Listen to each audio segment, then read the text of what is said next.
Escuta aqui o que o estrategista tem para te falar, porque a maioria dos espertinhos que entram no jogo do dinheiro hoje, pensando em faturar o primeiro milhão até o final do ano, vão sair em silêncio e de mãos vazias antes do carnaval. Presta atenção. O sujeito que pensa que sucesso é uma corrida de 100 metros rasos está fadado à falência, porque o mercado é maratona, meu amigo.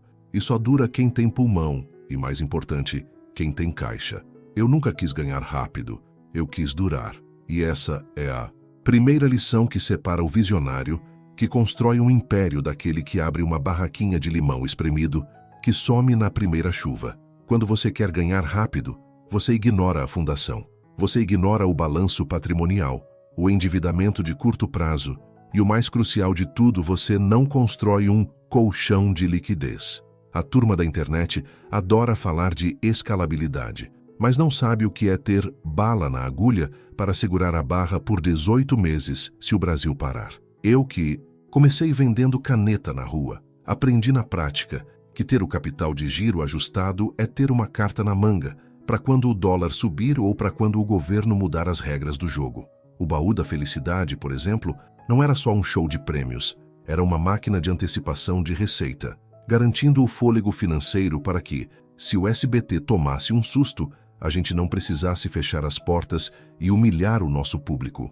Durar é muito mais difícil do que ganhar rápido, porque exige disciplina monástica, aquela que o sujeito que tem o instinto do camelô sabe que é vital. Enquanto o novato gasta tudo no primeiro mês em publicidade vazia, o estrategista investe no ativo mais valioso, a confiança do povo. O dinheiro que entra não pode ser visto como lucro imediato, tem que ser visto como insumo para a próxima etapa da jornada. Se eu construí uma televisão, um banco e um aviãozinho, não foi pela sorte, foi pela teimosia de investir onde o povo estava, garantindo que a minha marca estivesse blindada contra crises de reputação e oscilações do mercado. Se eu levei o Banco Pan-Americano à lona e tive que reajustar tudo, o império não caiu, porque a base, a confiança do nome Silvio Santos estava intacta. Isso é durabilidade, é blindagem de marca que não tem preço. A ambição de durar te força a ser um contador de histórias e um engenheiro financeiro ao mesmo tempo.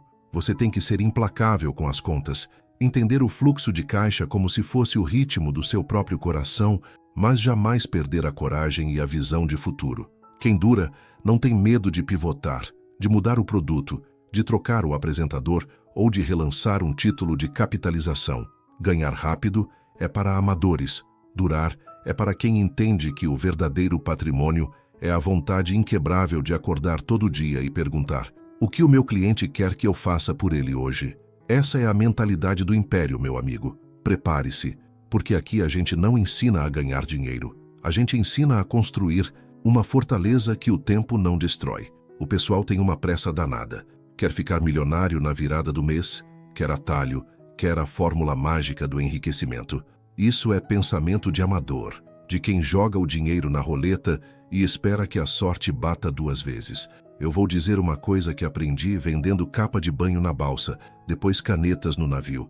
Eu nunca quis ganhar rápido, eu quis durar. A corrida do império não é tiro de 100 metros, é uma maratona com peso nas costas, e para cruzar essa linha de chegada, você precisa ter estômago, visão e, principalmente, um bom balanço patrimonial. Falar em durabilidade não é papo de autoajuda de palestrante motivacional barato, é análise fria de sustentabilidade financeira.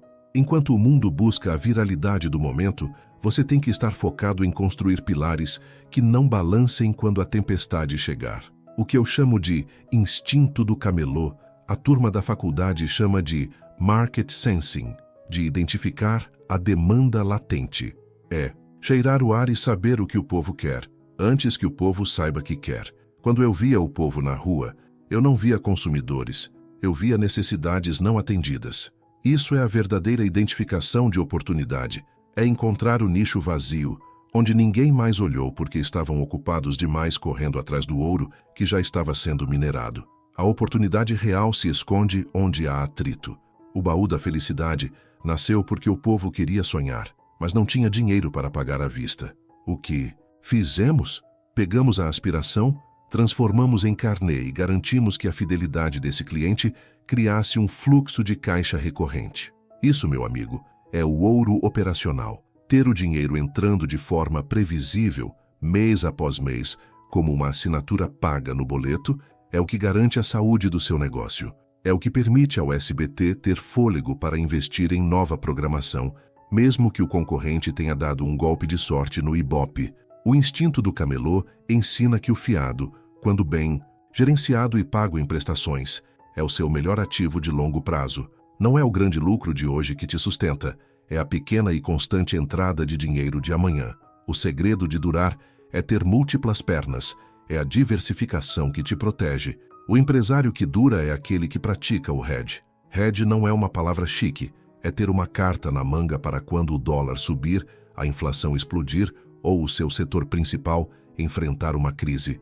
É ter a Jequiti vendendo perfume enquanto o Pan-Americano estava estruturando financiamento e o SBT gerando audiência. É ter o seu risco distribuído para que o tombo de uma perna não quebre o corpo inteiro. Se você só vende um produto ou só depende de uma fonte de renda, você está vulnerável ao primeiro espirro do mercado. A identificação de oportunidade, portanto, é um exercício constante de humildade e análise.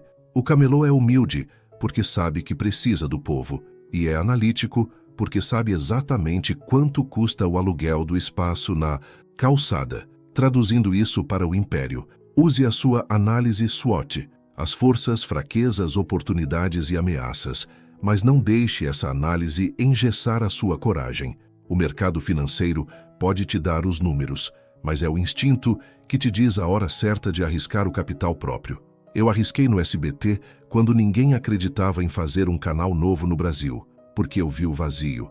Eu senti que o povo queria uma televisão mais próxima, mais popular, e era isso, exatamente isso, que as planilhas não conseguiam capturar.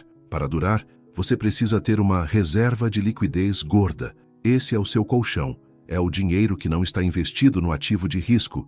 É o dinheiro parado que te dá poder de compra quando o mercado entra em liquidação. O empresário apressado gasta tudo. O estrategista de império segura a ponta. Seja obcecado pelo seu capital de giro e pela sua capacidade de suportar 6 meses de crise sem precisar vender o almoço para pagar a janta. O instinto do camelô é a capacidade de fazer a conta rápida na cabeça, saber o custo real da mercadoria, colocar o preço justo para o público e, mais importante, garantir que o fluxo de caixa seja positivo o tempo todo. Não corra atrás do lucro momentâneo. Construa a estrutura que vai te pagar dividendos pelos próximos 50 anos. Isso é durar, e isso é o que separa o milionário da semana do construtor de impérios. Eu nunca quis ganhar rápido, eu quis durar. Guarde bem essa frase, porque ela não é só filosofia de vida, é a base da engenharia financeira de qualquer império que se preze. Quem corre demais tropeça. Quem quer o lucro fácil, normalmente pega o atalho que quebra no primeiro sol mais forte. Nós, estrategistas de longo prazo, entendemos que o sucesso não é uma corrida de 100 metros. É uma maratona onde o dinheiro precisa trabalhar sem folga, mas sem excesso. E o motor dessa durabilidade, meus amigos, tem nome: otimização do float. O que raios é float? Na bolsa, os engravatados chamam de prazo, médio entre o recebimento e o pagamento de obrigações. Eu que aprendi na rua e no baú, chamo de o troco que fica na gaveta. Float é oxigênio puro. É a magia de ter o dinheiro do cliente na sua conta rendendo, antes que você tenha que pagar o fornecedor, o salário ou o prêmio do sorteio. É o capital de giro que você não precisou pedir emprestado no banco, e sim que você construiu usando o tempo como seu sócio majoritário. Quando o povo me pergunta como o SBT cresceu, mantendo a máquina azeitada, eu respondo: porque a televisão era financiada pela disciplina financeira do carnê do baú. O baú da felicidade foi a escola máxima de engenharia de float. Pense comigo, a pessoa pagava a prestação todo mês, rigorosamente. Eu recebia esse dinheiro agora. O produto, a mobília, o eletrodoméstico ou o prêmio só eram entregues, na melhor das hipóteses, meses depois, ou no caso da telecena, anos depois. Esse período entre o recebimento e a liquidação da obrigação é o seu float. É a grana que fica trabalhando para você, sem pagar juros para ninguém, financiando a construção do seu estúdio, a contratação do seu artista, a compra da sua matéria-prima. Quando você otimiza esse ciclo, Você está mexendo no balanço patrimonial sem tocar em uma linha de crédito bancário. Isso não é mágica, é matemática disciplinada. No jargão técnico, a gente está falando de prazo médio de recebimento, PMR, e prazo médio de pagamento, PMP. O segredo para durar é simples, mas implacável. Seu PMR tem que ser sempre menor que o seu PMP. Você tem que receber em 15 dias e negociar para pagar o seu fornecedor em 60, 90. Aqueles 45, 75 dias de diferença são o seu float líquido, o seu colchão de segurança. Essa diferença tem que ser investida em liquidez, em algo que você possa sacar rapidamente, não em ativos travados, porque o dinheiro do float, embora esteja nas suas mãos, tem dono. O pulo do gato não é só receber mais rápido, é atrasar o pagamento de forma estratégica e ética, sem ferir a relação com quem entrega o produto. É um balé complexo de gestão de fluxo de caixa, onde cada dia conta, cada centavo rendido na Selic ou em CDB de alta liquidez é um tijolo a mais na sua fundação. Muitos empreendedores de primeira viagem focam só na margem de lucro por produto, o famoso markup. Eles acham que é só vender caro e pronto. Errado. O estrategista de império sabe que muitas vezes é mais importante a velocidade da rotação do dinheiro do que a margem unitária. Se você vende muito, recebe rápido e segura o pagamento, você pode ter uma margem baixa no produto, mas a rentabilidade sobre o capital, o seu ROA, explode. O float é a prova de que o sucesso não está em quanto você fatura, mas em quanto tempo você consegue fazer aquele dinheiro trabalhar. É a gestão do tempo, mais do que a gestão do lucro. É o que transforma uma pequena lojinha de camelô em um conglomerado que domina o mercado. Mas, e aqui entra a lição que custou caro, o float é uma ferramenta perigosíssima, se for mal administrado, se a ganância for maior que a disciplina. Lembrem-se do Banco Pan-Americano. O float estava sendo otimizado, sim, mas ele estava sendo usado para cobrir um rombo estrutural no balanço, para esconder passivos e não para financiar uma expansão saudável. A otimização do float só serve para o longo prazo se o que você deve for contabilizado com a mesma rigidez com que você trata o que você tem. A durabilidade não permite gambiarras na contabilidade. A engenharia financeira é moral. Ela exige que você saiba exatamente quanto daquele dinheiro é seu para investir e quanto é meramente um empréstimo temporário do seu ciclo operacional. Se você confunde o dinheiro que é da sua operação com o dinheiro que é seu para gastar, o império desmorona. Quer durar? Seja implacável com os números, mas impecável com a ética do balanço. Essa é a diferença entre um foguete que explode na largada e um cometa que atravessa séculos. Vocês querem saber o segredo de durar, não de explodir e sumir. O alpinista que chega ao topo em 10 minutos não construiu a trilha, ele comprou um helicóptero, mas helicópteros quebram. O império que dura, aquele que o povo não consegue esquecer, é construído no chão, tijolo por tijolo, e cada tijolo é a cabeça do seu freguês. Eu nunca procurei o pico rápido de audiência ou de venda. Eu procurei o fluxo, o chorinho de dinheiro entrando todo santo dia, porque isso, meu patrão, é o que garante o balanço patrimonial ajustado pela vontade inquebrável. A psicologia do auditório não é um estudo de Ibope, é a ciência de entender quanto vale a alma do seu cliente. No jargão técnico, chamam isso de Customer Lifetime Value, o CLV. Na rua, onde a gente ganha dinheiro de verdade, isso significa quanto tempo o freguês vai passar a vida inteira te dando o dinheirinho dele. Não adianta vender a rifa mais cara do bairro hoje se amanhã o sujeito for comprar na concorrência.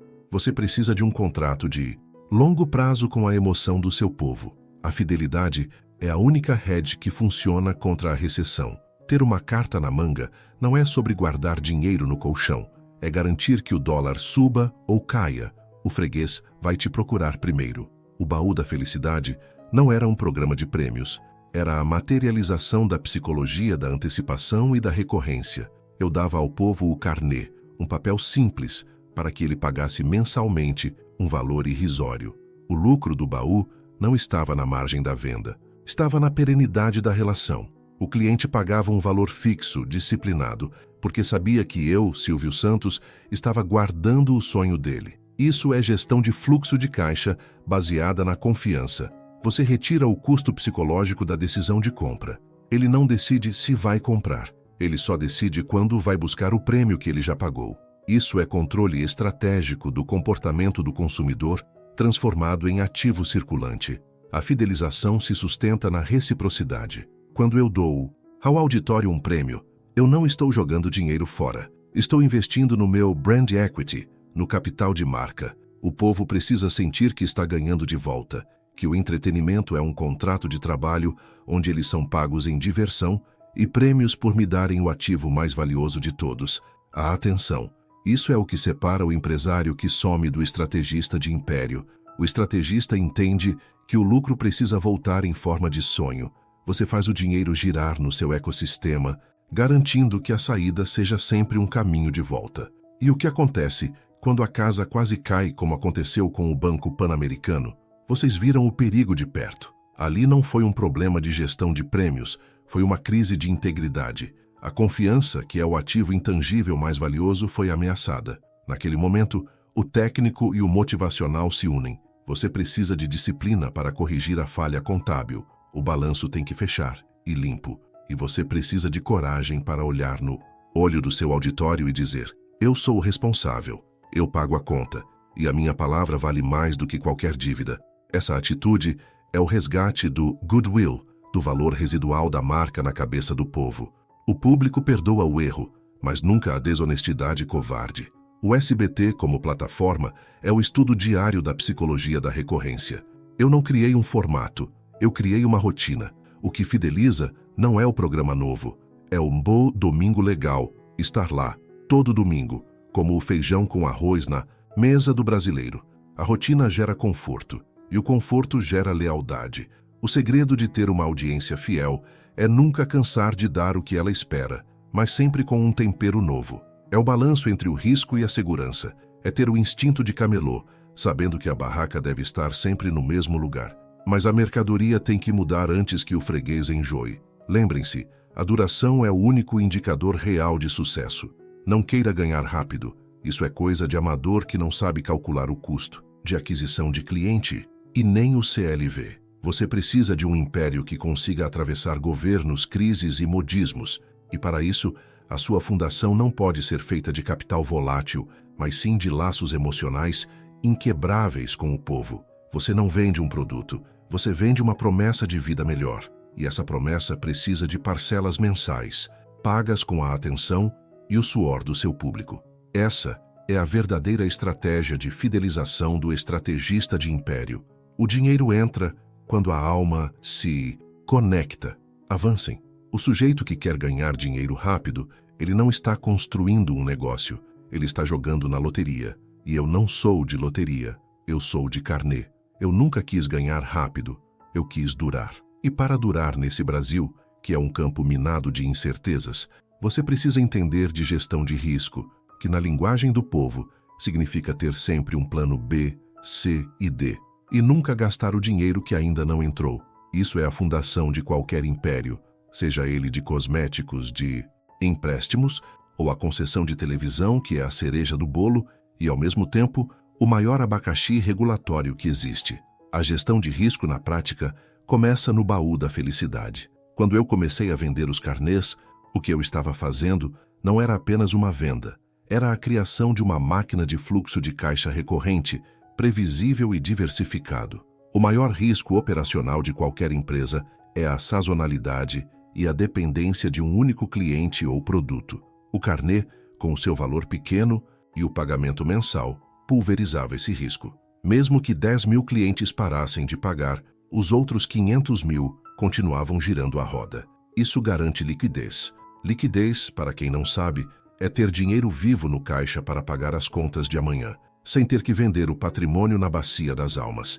Quem não tem liquidez morre de infarto no primeiro soluço do mercado. A minha filosofia sempre foi a de ter uma reserva de emergência que cubra o custo operacional por meses.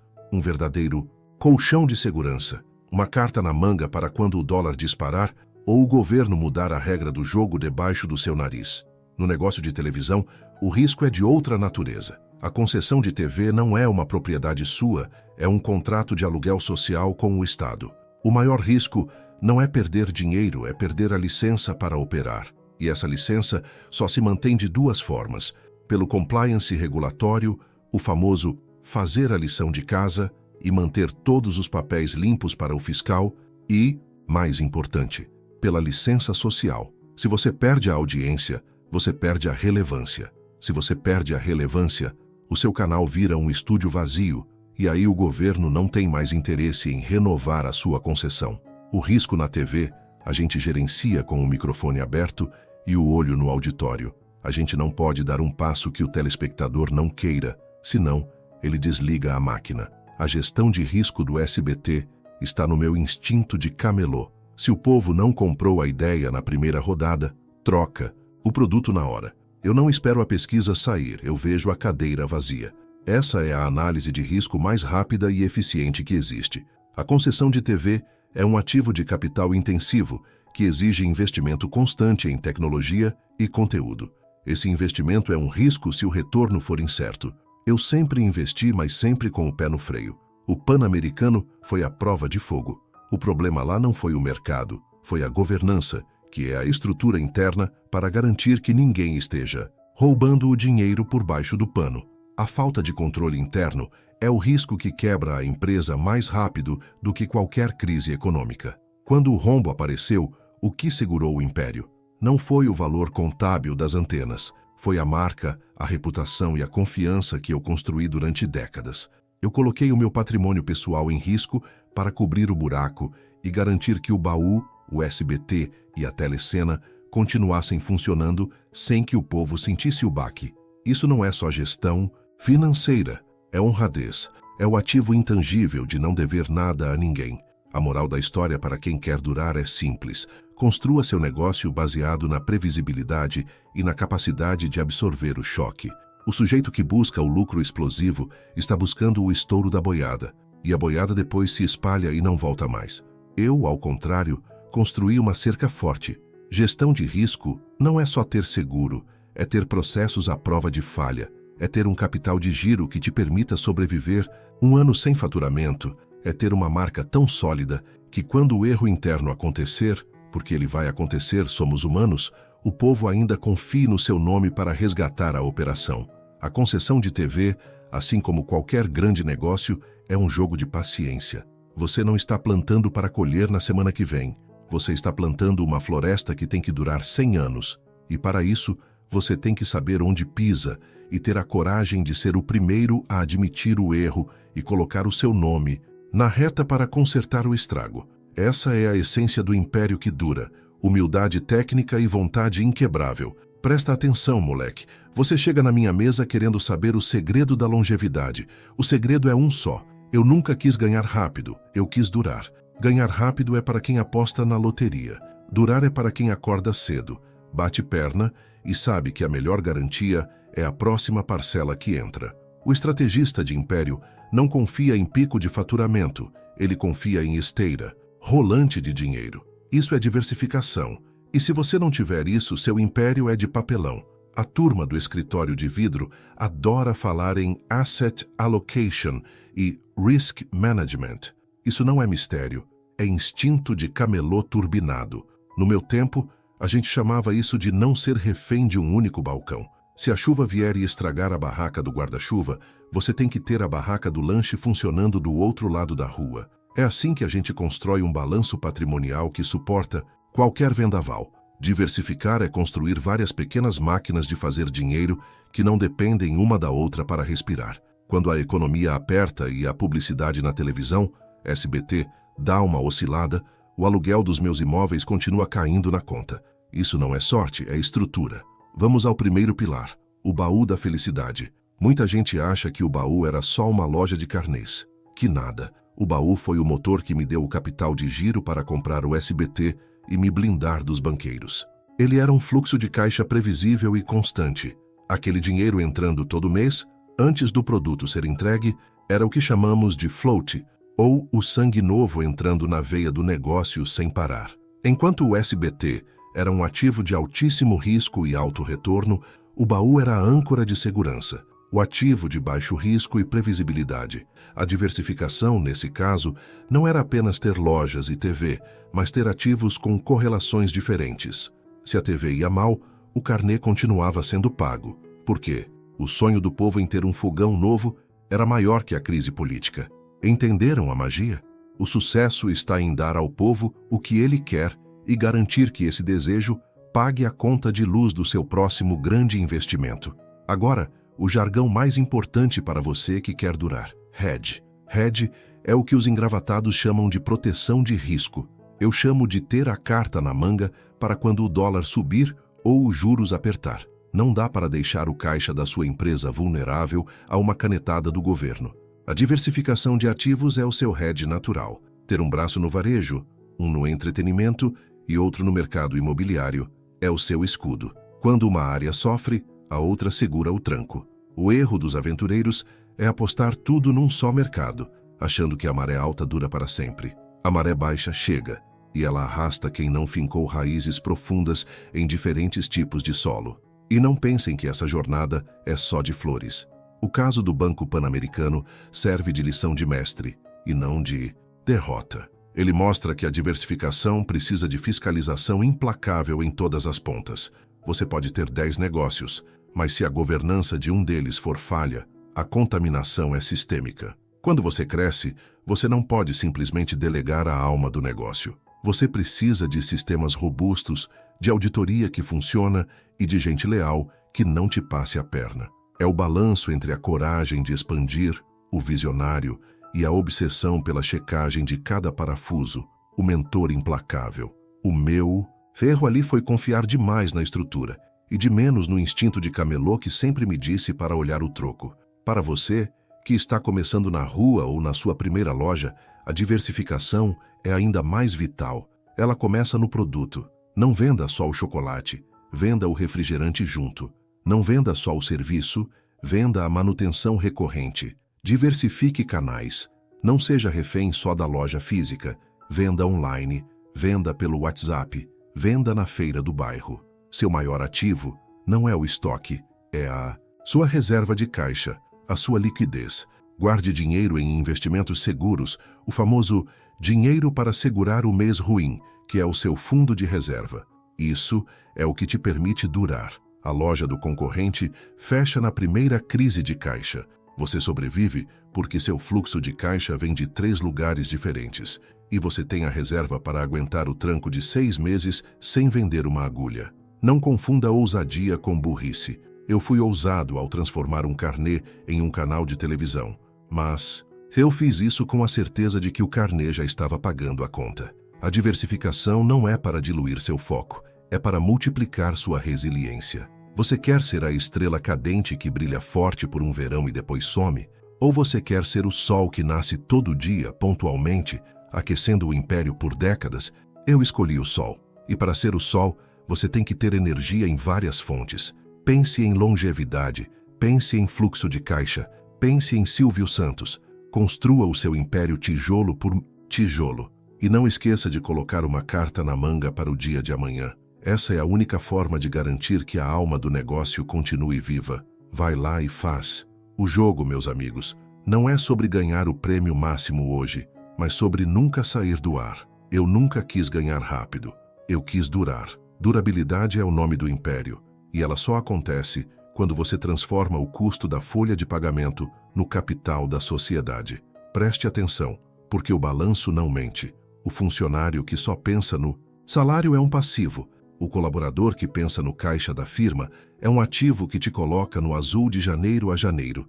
E essa diferença, meu amigo, é o pulo do gato que separa o camelô de uma esquina daquele que fecha quarteirões inteiros. A mentalidade do lucro rápido é a mentalidade do atravessador, que compra por 10 e vende por 12. Mas quando a chuva cai, ele some. A filosofia de império é a do plantio longo. Você investe em gente, você injeta o seu instinto no DNA da equipe, e aí você transforma quem bate o ponto em quem protege o cofre. O jargão técnico chama isso de alinhamento de incentivos, ou minimização dos custos de agência, mas na rua a gente chama de deixar o pessoal com a faca e o queijo na mão, garantindo que se o queijo crescer, o pedaço deles também cresce. Se o funcionário só ganha o fixo, ele vai trabalhar fixo. Se ele tiver participação no lucro, o PLR, a participação nos lucros e resultados, vira a turbina que faz o avião decolar, porque ele entende que a gordura que sobra no final do mês não é só sua, é dele também. O erro do patrão pequeno é tratar o tempo do funcionário como custo operacional. O líder de império trata a inteligência do funcionário como capital intelectual, e isso entra no seu valuation. Para transformar um funcionário em sócio, você precisa dar a ele propriedade psicológica e, melhor ainda, propriedade real. No baú da felicidade, eu precisava que o pessoal na ponta, que vendia os carnês, entendesse que eles não estavam só vendendo parcelas, estavam vendendo a confiança do Silvio Santos, e que essa confiança, se preservada, significava a expansão da máquina. Você não delega apenas tarefas, você delega a responsabilidade pelo resultado e, crucialmente, o direito de errar. Mas me escute bem, se você dá a chave do cofre, você precisa instalar a auditoria. Confiança cega custa caro. Pergunte ao Pan-Americano. Lá, a lição foi dura. Você precisa ter processos transparentes e controles robustos, porque o sócio que é verdadeiro protege a empresa inclusive de outros sócios. A liderança que dura é aquela que entende de vesting. Os americanos falam de vesting period, que é o tempo que você tem que esperar para ter direito total às suas ações ou aos seus bônus. Eu chamo isso de ter que aguentar o tranco para provar que merece a chave do cofre. Não adianta prometer a lua, tem que exigir a entrega. O líder impõe a cultura da meritocracia não com tapinha nas costas, mas com números na tela.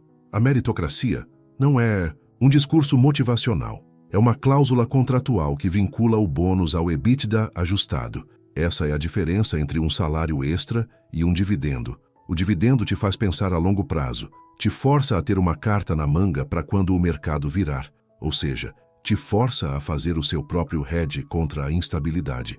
Quando eu falo em transformar a equipe em sócios, eu não estou falando apenas de participação acionária, que é caro e complexo, mas de uma arquitetura de incentivos que faça o faxineiro pensar como o diretor financeiro. O time do SBT, ao longo dos anos, não cresceu porque recebia ordens, mas porque entendia a visão de que precisávamos ser a única emissora que falava diretamente com o coração da família brasileira, e cada um ali tinha que proteger essa ponte. O meu maior ativo não é o terreno na Anhanguera, mas a vontade inquebrável da minha gente de fazer o programa ir ao ar, mesmo que o mundo esteja caindo lá fora. O líder implacável não aceita desculpa, mas entende que a melhor motivação é o interesse próprio bem regulamentado. Seu trabalho como estrategista de império não é microgerenciar, é criar o ecossistema onde as pessoas querem desesperadamente que a empresa dê certo porque a prosperidade da empresa é a delas. Não seja bobo de achar que a lealdade se compra com cestas de Natal. Lealdade se constrói com equidade e reconhecimento justo, onde o balanço patrimonial da empresa reflete diretamente a saúde financeira dos seus melhores talentos. Quer durar? Pare de pagar salários e comece a distribuir fatias do bolo, mas com a exigência clara de que cada fatiado é responsável por fazer a massa crescer. Esta é a única maneira de garantir que o seu sucesso não seja um pico, mas um platô de prosperidade inabalável. Presta atenção, meu amigo. Você quer saber como enfrentar o gigante e não só ganhar o jogo, mas durar 50 anos na praça? Essa é a diferença crucial entre o especulador que quer o lucro de sexta-feira e o construtor de império, que quer a fundação para bisneto. Eu nunca quis ganhar rápido, eu quis durar. E durar é sinônimo de excelência operacional e marketing que não te custa a alma. O marketing de guerrilha não é só para quem não tem dinheiro, ele é para quem tem inteligência. Enquanto o grandão gasta 10 milhões de reais num comercial de minuto e meio na novela das 9, você, o esperto, investe 10 mil reais num evento que coloca a mão do povo na sua marca. Isso se chama custo de aquisição de cliente otimizado, ou, traduzindo, para a linguagem do auditório, é gastar a coxinha para ter o frango inteiro. O grandão tem que pagar acionista que só olha o EBITDA, o tal do lucro antes dos juros e impostos, do último trimestre. Nós, que somos da rua, olhamos a longevidade da relação, a recorrência. A essência do marketing de guerrilha, quando você é o Davi contra o Golias, é a disrupção.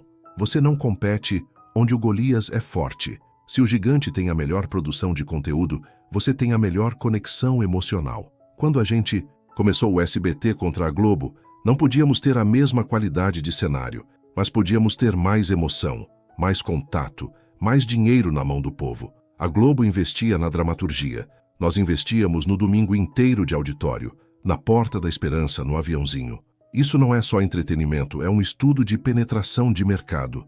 Você usa o que tem de mais valioso, que é o seu carisma e a sua agilidade, para furar o bloqueio de quem é lento e burocrático. O gigante demora 6 meses para aprovar uma campanha. Nós fazemos uma ao vivo. Mudamos o roteiro na hora. Damos prêmio na hora. E a notícia está na boca do povo no dia seguinte. Essa velocidade de reação se chama flexibilidade operacional. E é a nossa maior vantagem competitiva contra a lentidão dos grandes fundos. Durabilidade, meu patrão, exige disciplina técnica. Não adianta ter um marketing brilhante se a sua estrutura por baixo está podre. A filosofia do camelô é essa: você só vende fiado se souber que o cliente volta amanhã para pagar. O baú da felicidade, por exemplo, é a prova viva de que a recorrência de receita, o dinheiro entrando todo mês, pingadinho, é mais importante que o pico de venda no Natal. O baú não era só um carnê, era uma promessa mensal, um modelo de alavancagem operacional. Perfeito, que se traduz assim: cada real que você investe em logística, em vez de gerar R$1 de lucro, gera 3, porque a estrutura está enxuta. Esse é o segredo técnico. O que garante que você vai durar não é a sua margem bruta alta num mês, é o seu ciclo de conversão de caixa. Ser rápido, o tempo que o dinheiro leva para voltar para o seu bolso depois que a mercadoria saiu.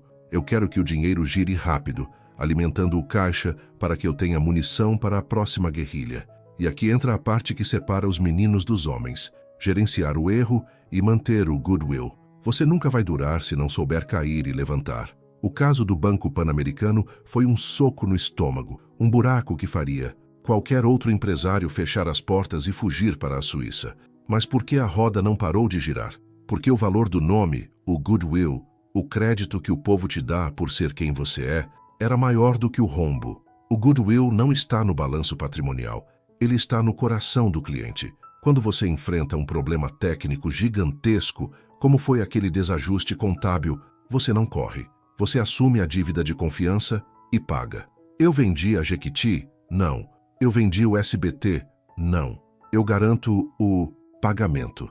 Essa decisão de cobrir o buraco, de injetar bilhões do meu próprio patrimônio, foi o maior marketing de guerrilha da história da durabilidade. Foi dizer ao mercado: o império é sólido, a promessa é mantida, e a minha palavra vale mais que qualquer ativo tangível. Isso é gestão de crise baseada na honra, e é o que garante que o seu nome não vire pó. Portanto, meu estrategista, não se iluda com o brilho dos fogos de artifício da concorrência. O marketing de guerrilha nos ensinou a entrar no jogo sem pedir licença, usando a criatividade para compensar o orçamento. Mas a longevidade, o ato de durar, de sobreviver a crises e a gigantes, é garantida pela fusão inquebrável entre a visão do camelô, que sabe o que o povo quer e vende com carisma, e a rigidez do controlador, que dorme e acorda olhando o capital de giro líquido. A alma do seu negócio é o seu instinto, mas o esqueleto é a sua contabilidade. Se os dois não estiverem ajustados, você pode até ganhar um prêmio rápido, mas não vai durar o suficiente para ver o seu sonho se transformar em império. Faça o show, mas administre o cofre. Essa é a regra de ouro.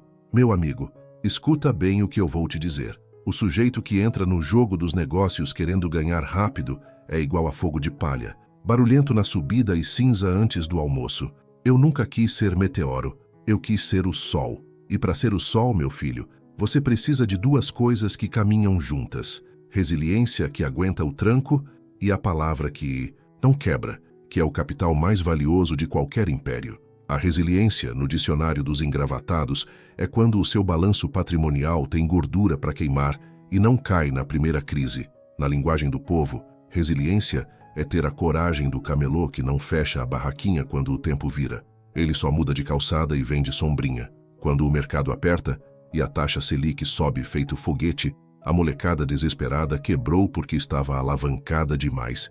Estavam vendendo o que não tinham. O estrategista de império não. Ele tem liquidez, que é o dinheirinho sobrando no bolso, e tem ativos sólidos. O terreno que você pode tocar, o prédio que gera renda. Isso é ter uma rede de segurança. Você precisa do que os técnicos chamam de hedge, mas eu chamo de ter uma carta na manga, para quando o dólar subir e a importação do equipamento ficar 3 vezes mais cara. Você não pode operar no limite. O chão de fábrica que não pode tremer é o seu patrimônio líquido, e você o protege com unhas e dentes, porque se ele rachar, a confiança do povo vai junto. O Pan-Americano foi o maior teste de resiliência que eu tive. Uma dívida gigantesca, um buraco que podia me engolir. Mas o que segurou o nome do grupo? Não foi só o dinheiro que eu peguei emprestado, foi a vontade inquebrável e o fato de que eu olhei para a câmera e disse, eu garanto. A garantia era a minha vida. É isso que significa durar, ser a rocha quando a maré sobe. E aí chegamos na palavra. A palavra é o cimento que liga tudo. Um contrato assinado é bom, mas a confiança de que você vai honrar aquele contrato mesmo que ele se torne desvantajoso, isso é impagável. No mundo corporativo, chamam isso de brand equity, o valor da sua marca. Para mim, isso é o baú da felicidade. O baú não vendia produto. Ele vendia a promessa de um sonho parcelado com a cara do Silvio Santos na capa do carnê. O povo pagava o carnê todo santo mês por décadas, não porque o contrato era de ferro, mas porque eles sabiam que eu não ia sumir no meio da noite. Essa fidelidade construiu o que os marqueteiros chamam hoje de network effect, a rede de confiança que se retroalimenta. O baú virou a telecena. A telecena virou um produto financeiro simples que o povo entende e o SBT virou a plataforma que legitima tudo. Cada uma dessas pernas se apoia na minha palavra. Se eu falhar em uma, o castelo inteiro treme. O capital mais valioso não está no banco. Está na boca do povo quando ele diz, se é do Silvio, eu confio. O estrategista sabe que a diversificação não é só ter uma lojinha de cosmético e um banco. É ter diferentes fluxos de receita que se comportam de maneiras diferentes quando a economia dá cambalhota. Quando a publicidade no SBT cai porque o país está em recessão. A telecena continua vendendo porque o povo, no desespero ou na esperança, continua apostando. Isso é mitigação de risco na prática. É ter o pé no freio e o olho no retrovisor, sabendo que você precisa garantir a folha de pagamento dos funcionários, mesmo que o faturamento caia pela metade. Grave isso na sua cabeça. Ganhar dinheiro é técnico, mas manter o dinheiro e a alma é motivacional. Você tem que ter o instinto da rua para sentir o cheiro da oportunidade antes que ela chegue, mas tem que ter a disciplina de um contador para não gastar o que ainda não entrou. A resiliência te dá a base para absorver o choque, e a sua palavra é o campo de força que impede que o choque destrua seu nome. Você precisa honrar a dívida, honrar o funcionário e, principalmente, honrar a pessoa que te deu o primeiro voto de confiança, o seu cliente. Quando você une a planilha de Excel ajustada com a vontade de quem vendia caneta na rua, você não constrói um negócio, você constrói um império que dura mais que você. Eu nunca quis ganhar rápido, eu quis durar. E para durar, meu amigo, o seu caráter precisa ser mais sólido que qualquer ativo no seu balanço. Trabalha, a vida não para, e o império não se constrói dormindo. Escuta aqui, meu filho. Deixa eu te contar uma coisa que esses garotos de hoje que só pensam em startup e em exit em 2 anos não entendem. O dinheiro rápido é a fumaça, a duração é o império. Eu nunca quis ganhar rápido, eu quis durar. E a durabilidade, meu amigo, não está no seu balanço de lucros do trimestre passado, mas sim na sua capacidade de segurar o ouro mais raro que existe hoje, a atenção do povo. O negócio da inovação não é ter o aplicativo mais complexo ou o robô mais rápido. Isso aí é detalhe, é tecnologia que você compra. A inovação de verdade é a renovação contínua da sua utilidade na vida do cliente. Pensa comigo, o baú da felicidade não era uma empresa de vendas, era uma empresa de esperança com pagamento parcelado. O carnê não era só crédito, era a promessa de que, se você durasse mais um mês, o prêmio viria. O nosso verdadeiro ativo lá, o que dava sustentabilidade e a tal da vantagem competitiva, que no meu tempo era só a manha de ser o único que o povo procura para aquilo. Era a relação de confiança baseada na frequência. O SBT não inovou fazendo TV sofisticada, ele inovou falando a língua do auditório e dando prêmio na hora certa todo domingo. Durar exige que você jogue o jogo da atenção como se fosse a última moeda do seu bolso. E atenção é um jogo de balanço. Você tem que ser familiar o suficiente para não assustar o freguês, mas novo o suficiente para ele não trocar de canal. Se você for sempre o mesmo, ele dorme. Se você mudar demais, ele te acha estranho e vai para a concorrência. A tal da inovação disruptiva, que esses engravatados falam, para mim é só coragem de fazer diferente o que todo mundo faz igual. Olha só a nossa história. O que mantinha o baú vivo quando o cenário econômico virava de ponta cabeça era a fidelidade do cliente, o tal do Customer Lifetime Value, que os americanos adoram complicar. Traduzindo, quanto vale o cliente que fica com você a vida inteira, pagando de pouquinho? Vale mais do que 10 clientes que compram muito uma vez e somem. A inovação aqui foi financeira. Enquanto o país hiperinflacionava, a gente segurava o preço da parcela, trocando a velocidade do lucro pela garantia da base. Agora, o instinto de rua, a malandragem do camelô, não te livra de ter a contabilidade afiada. E essa é a parte que muita gente quebra. A visão é de águia, mas o caixa é de pardal. A durabilidade não aceita improviso na parte técnica. Quando você cresce, tem que ter governabilidade, tem que checar o estoque, tem que saber se o dinheiro que o gerente diz que tem realmente está lá.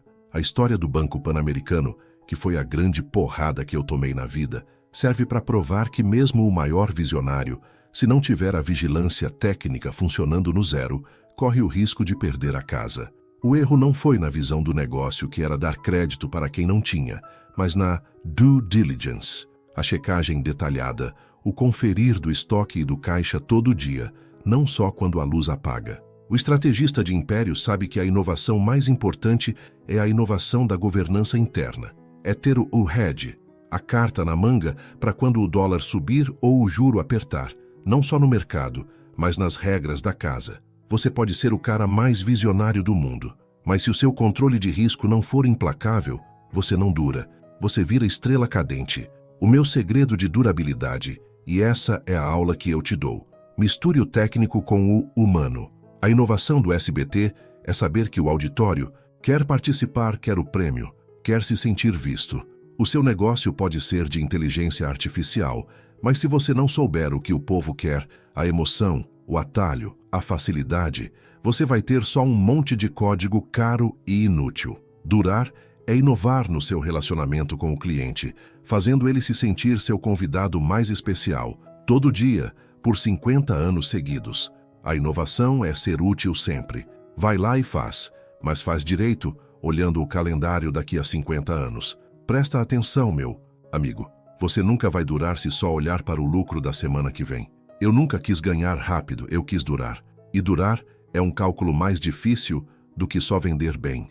É engenharia estrutural de império, não é barraca de feira que monta e desmonta. A sucessão e o legado não são sobre quem vai herdar o dinheiro. São sobre quem vai ter a fibra e a inteligência para manter a locomotiva rodando quando o trilho estiver minado. Isso é legado e sucessão. E eu vou te ensinar agora que o legado não é o que você deixa, é a marca que o tempo não apaga. O primeiro ponto técnico é entender que a longevidade é o resultado da sua alocação de ativos, combinada com o instinto de camelô. Traduzindo para o povo, você tem que ter várias fontes de renda, e essas fontes têm que ser tão diferentes que se uma falhar, as outras seguram o rojão. O SBT é show e audiência. O baú é fidelização e crédito popular. O Banco Pan-Americano, na minha época, era a perna financeira. Quando o banco balançou feio lá atrás e o mercado viu a insolvência técnica na nossa porta, o que é um nome bonito para acabou o dinheiro. O que salvou o tesouro foi o baú e principalmente a confiança que o povo tem na nossa marca. Eu não precisei vender a alma para salvar o negócio, eu usei o goodwill, que é o ativo intangível da sua reputação, o carinho do povo, para comprar tempo e reestruturar a dívida. Legado é ter crédito na praça, meu filho, e isso não tem planilha que calcule. Sucessão, para mim, não é passar o bastão. É garantir que o DNA da empresa não seja adulterado. A pior coisa que um empresário pode fazer é achar que o sucessor só precisa saber contar dinheiro. Ele precisa entender a alma do negócio. No SBT, as minhas filhas e os executivos precisam saber que a gente está fazendo televisão para o povo, para quem acorda cedo e para quem trabalha dobrado.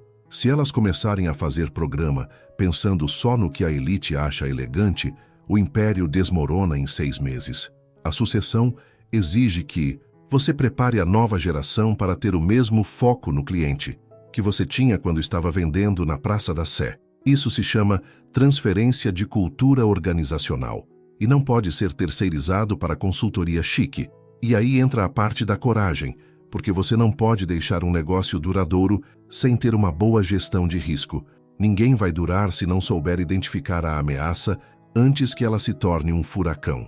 O que é o hedge? É ter uma carta na manga para quando o dólar subir, ou quando a tecnologia mudar. É ter o plano B engatilhado antes do plano A falhar.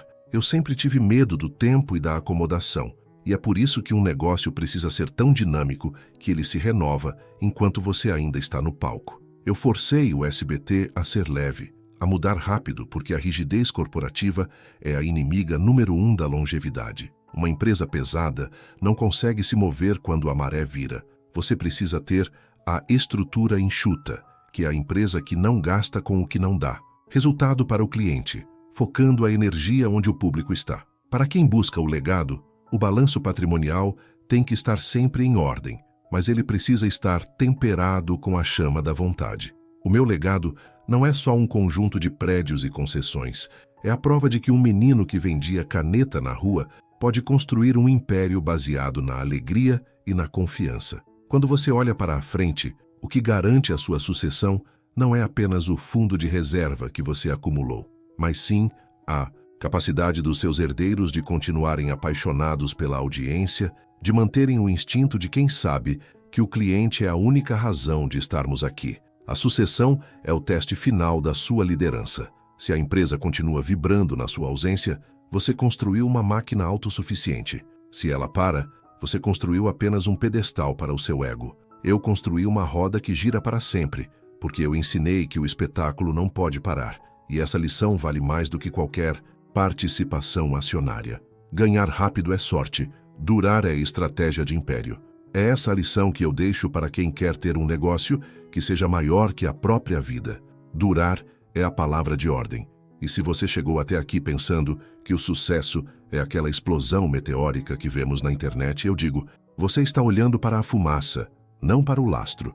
Eu nunca quis ganhar rápido, eu quis durar. E durar, meu amigo, é a arte de entender que o balanço patrimonial tem que ser tão firme quanto a sua promessa ao povo. A velocidade é para o apostador, a longevidade é para o construtor de impérios. O segredo que me manteve no ar por mais de meio século, vendendo de cosmético a consórcio, não foi sorte, foi fluxo de caixa, o oxigênio de qualquer negócio. O baú da felicidade que muita gente via como um esquema simples, era na verdade uma obra-prima de capital de giro. A gente pegava o dinheiro do povo através dos carnês, o famoso float, o dinheiro que entra e fica parado por um tempo, antes de ter que ser pago em prêmios, e usava esse tempo para financiar a expansão.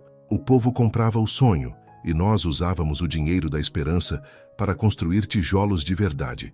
Isso não é mágica, é tesouraria afiada. É saber que o dinheiro parado não está dormindo, está trabalhando para você, financiando a próxima jogada. Você precisa parar de focar no lucro bruto de amanhã e começar a blindar seu negócio hoje. É o que chamamos de ter um hedge, uma carta na manga, para quando a maré virar. O baú era o meu seguro contra a instabilidade da mídia. Se o faturamento da televisão caía, eu tinha o dinheiro firme e recorrente dos carnês. O SBT não podia falir, não porque a audiência era alta, mas porque a estrutura de capital era diversificada e eu tinha múltiplas fontes de receita que se equilibravam. É como ter vários Fuscas velhos, mas rodando, ao invés de um carro de luxo parado por falta de gasolina. O empresário da rua aprende isso no instinto, mas o estrategista de império formaliza isso na planilha. O que o caso pan-americano me ensinou foi o perigo da euforia desmedida e da falta de controle interno. A vontade de crescer, de abraçar o mundo, tem que ser controlada pela auditoria rígida. A ambição tem que ser gigantesca, mas a contabilidade precisa ser minimalista, limpa e real. Não adianta ter um entusiasmo de milhões se o seu compliance, o seu sistema de fiscalização e obediência às regras, é de centavos. A alma do negócio pode ser a alegria, mas o corpo precisa ser a precisão cirúrgica. Chega de teoria e inspiração vazia. A ação técnica que eu exijo de você hoje é a seguinte: pare de delegar a sua gestão de risco. Eu quero que você, pessoalmente, pegue a calculadora e responda com honestidade brutal. Qual é o seu burn rate? Ou seja, se as vendas pararem hoje, quanto tempo o seu caixa aguenta o tranco das despesas fixas?